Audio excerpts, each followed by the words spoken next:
ever did power grabs when he was in for 4 years. He was on the defensive, but still got a lot of good stuff done. Made some mistakes.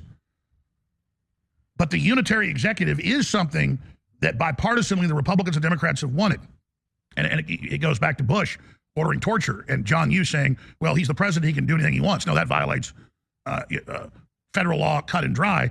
And then the remedy is impeachment or removal at the ballot box. So you have to have three branches of government. We have the best system in the world, best house in a bad neighborhood, the executive, legislative, and the judicial. And if any one of those tries to usurp the powers of the other branch, they are creating a oligarchy.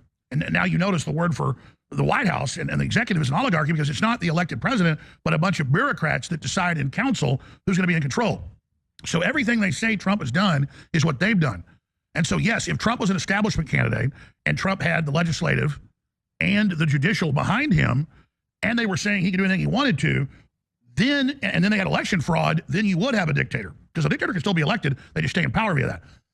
You don't have that. You have a populist, popular outsider that is challenging a corrupt power structure and who has had the current puppet president who stole the election and the Justice Department acting as its own unitary executive.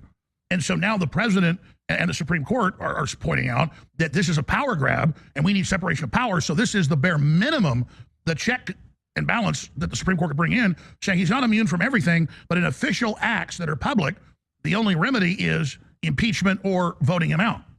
So there are checks there. He's not a dictator. He's not a hereditary leader. He's not a king. He's not Henry VIII. He's not William the Conqueror. He's none of those things. And so that's a lie. But what they've done with the bureaucracy and the deep state is create a permanent unitary bureaucracy that basically tries to control all three branches of government that has grown in size and proportion and arrogance and has basically begun to overpower the rest of the legitimate federalist government, federalist operation.